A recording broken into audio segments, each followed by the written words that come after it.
With the growth of the cities, the need had to arise to alleviate the unfavorable climate conditions in the city. The funds given were and still are the installation of green spaces in the city. Climate change is particularly affecting cities, which is why the need for climate adaptation is increasing here. Green spaces provide shade in the hot season and thus mitigate the sun's rays. They also cool the air through water evaporation, thus also ensuring lower surface temperatures.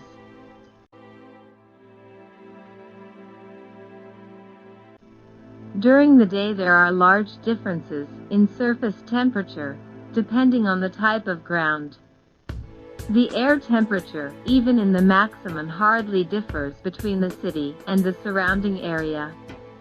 At night, the differences between air temperature and surface temperature are small. However, the differences between the city and the surrounding area are large. This is called the urban heat island effect.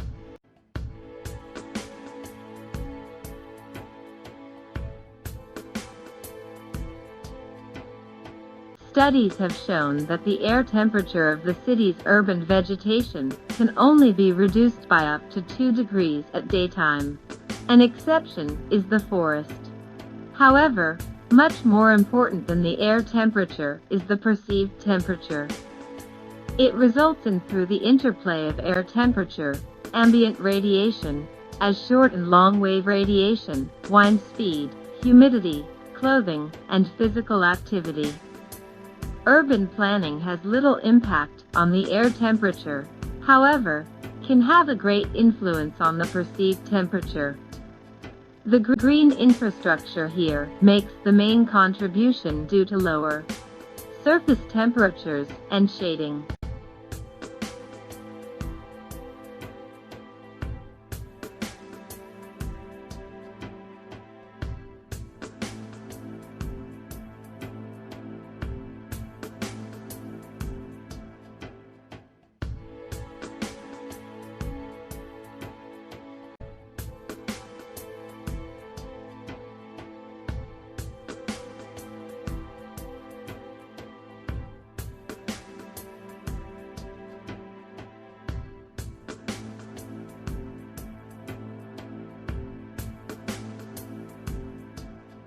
Green infrastructure include all forms of green open spaces and green buildings.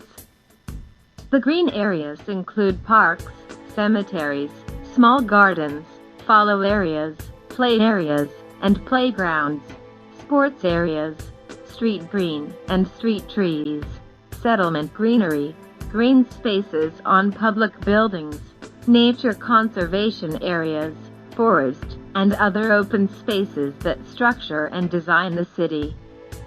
Private gardens and agricultural areas are also an essential part of the city's greenery, as well as the green structure with green facade and roof greenery. The favorable effect of the forest as a recreation area is based on the reduction of the diverse impressions to which people in the cities are exposed, and on the other hand to the moderate climate in the forest. The green of the trees also has a calming effect. In the forest, the air temperatures in summer are lower during the day than in the open countryside and in the city. Temperature differences on the day of 3 to 6 degrees compared to the open landscape, and around 4 to 8 degrees opposite the city center are possible. At night, the temperature in the forest is not different from that of other stations. The beneficial effect of the forest thus unfolds in the daytime, when people seek coolness in the heat. The crucial thing, however, is not the air temperature, but the temperature we feel. During the day, the perceived temperature in the forest can be more than 15 degrees lower than in the city. The effect is mainly due to the shadow effect of the trees and the evaporation cooling during evapotranspiration.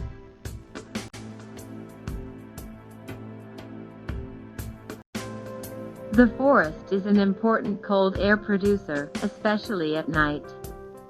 The production rate is 10 to 15 cubic meter per square meter an hour. This means that with a night length of 8 hours on summer, the cold air layer can build up to more than 100 meter.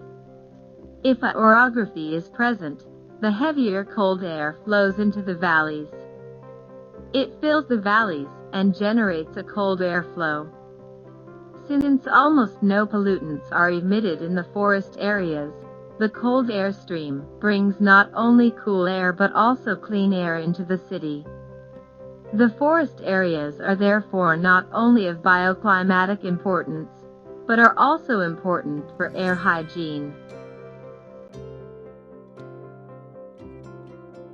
Precipitation falling on the canopy of trees wets the surfaces of leaves or needles, as well as twigs and branches.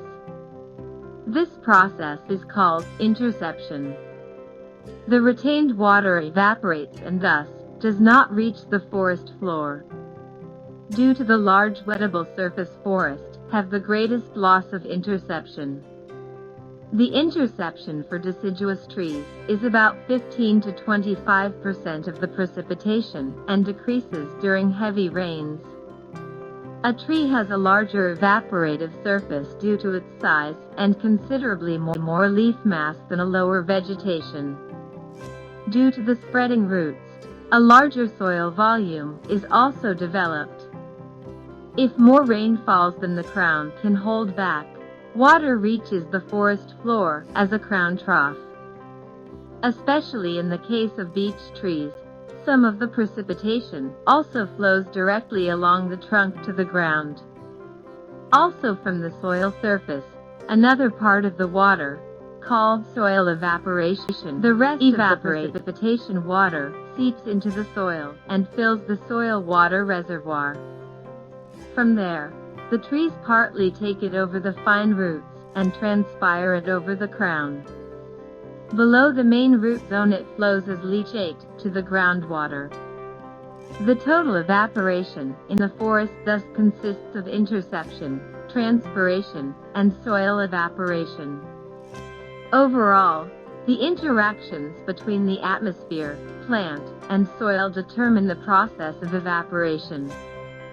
Transpiration usually accounts for the largest share of total dislocation. In addition to the evaporation claim of the atmosphere, the amount of soil water actually evaporated depends on the amount of soil water available for plants and the structural structure of the forest stocks.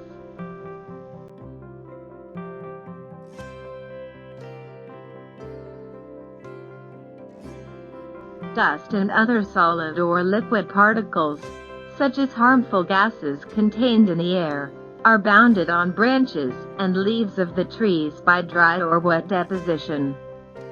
Closed stalks and dense forests are particularly effective. In the forest, therefore, the air is noticeably cleaner than outside the forest.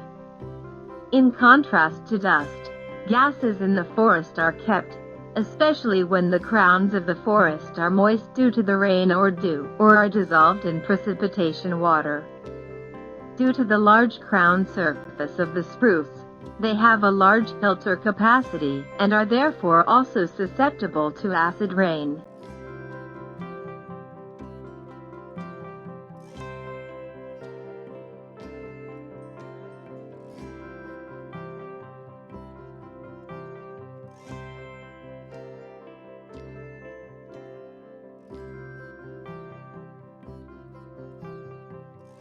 Summary of the benefits of the forest. The forest provides shade in the hot season and thus softens the sun's rays.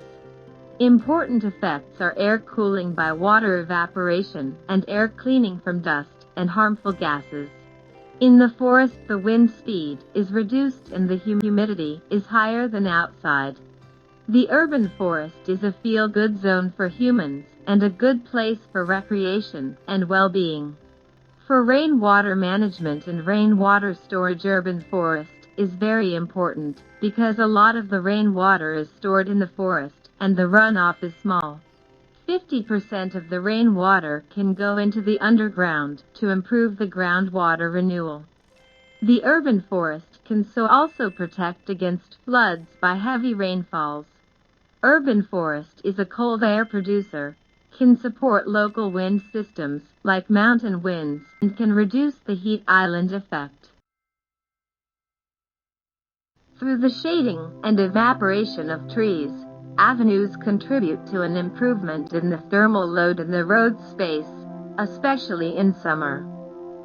The main effect lies in the shadow effect of the trees. While there are hardly any differences in air temperature are present in a street with or without trees, the difference in the perceived temperature is up to 15 degrees. But the trees can reduce the ventilation of the road somewhat, which can lead to increased air pollution. The disruptive effect of the trees depends to a large extent on the tree species and green volume, but also from tree cutting. In the future, one can assume that the exhaust emissions of motor vehicles will decrease drastically, which this problem is diffused. Due to the high surface of the foliage, pollutants, especially dusts, are also bound depending on the degree of humidification of the leaves.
Green roofs can reduce the surface temperature and so the sensitive heat flux.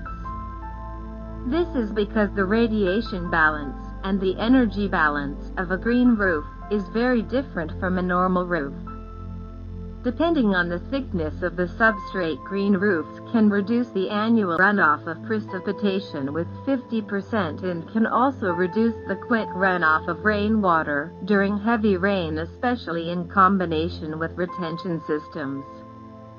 Green roofs are a countermeasure against floods. In dense building areas, green roofs can be used as a roof garden and so as a green oasis for recreation.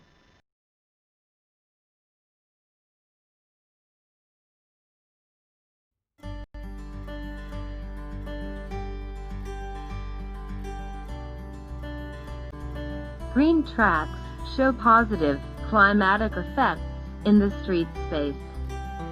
The surface temperature is reduced and water can be stored. The water retention in the green track is 50 to 70% of rainfall in annual mean. Because of the greenery, the noise is reduced.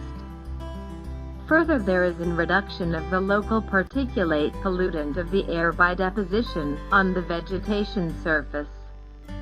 Aside from that, green tracks do have an aesthetic property.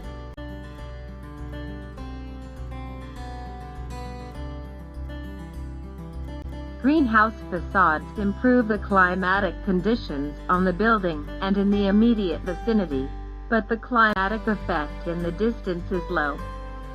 They also have a positive effect on the air quality, especially particulate matter, and on the energy balance of the building. The surface temperature of the building is significantly reduced by the greening of the facade. The radiation balance, humidity, and wind speed also change on the facade.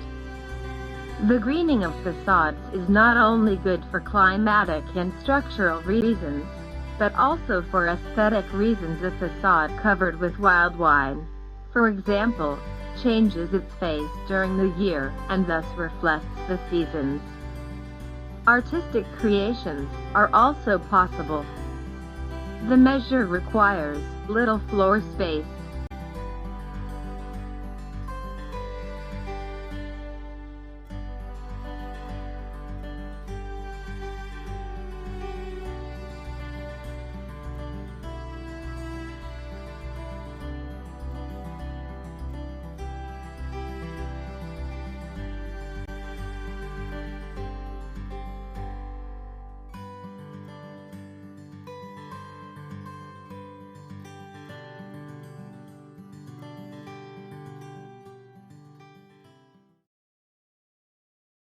A frequently asked question is whether a large green area or parking area is much more climatically better than several small green areas. The answer depends on what you want to achieve with the green space. This means that the function of the green space is decisive. Larger parks are usually used to stay there longer. The green area of the park should therefore be multifunctional. In addition to open exposed areas, shaded places under trees must also be offered. This is called savanna type.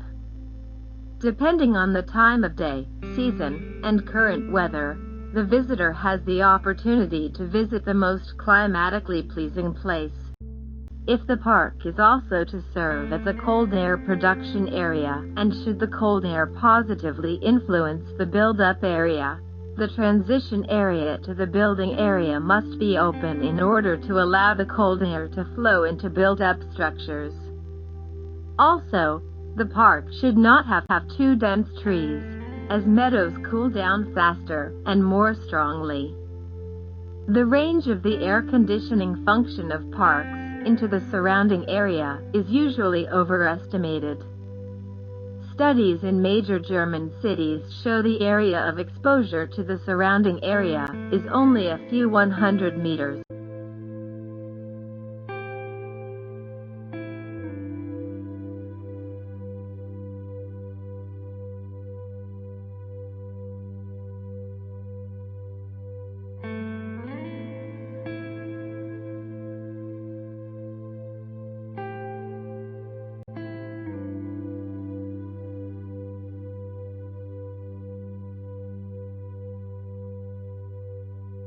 Pocket parks are small parks in the residential quarter, also in combination with playgrounds for children. The decor with trees offers shade on hot days.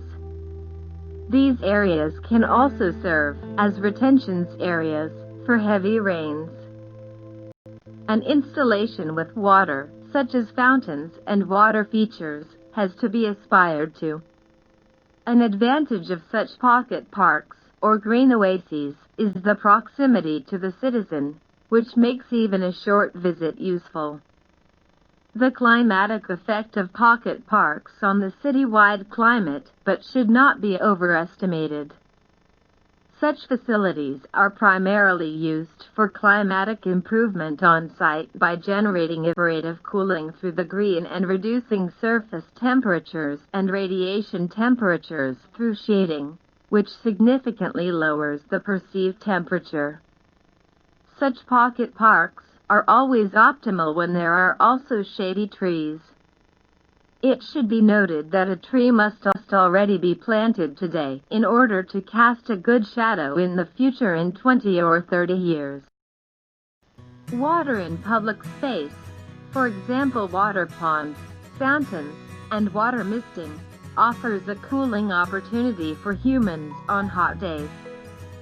A high cooling effect is achieved when water is moved naturally or through technical systems such as fountains or spray misting and is so atomized into small droplets, as this causes a large surface where evaporation can take place. Water can also be used as an interesting design element in public spaces and in green spaces.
Ach so, da kannst du jetzt in die Mitte gehen. Das ist ja unglaublich.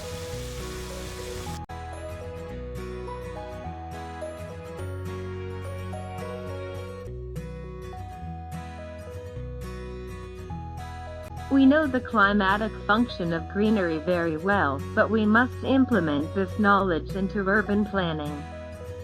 We cannot change the climate of a city totally, but we can improve strongly the local bioclimate condition in the surrounding of the persons. Cities must be more green, more blue, more bright, and more shady.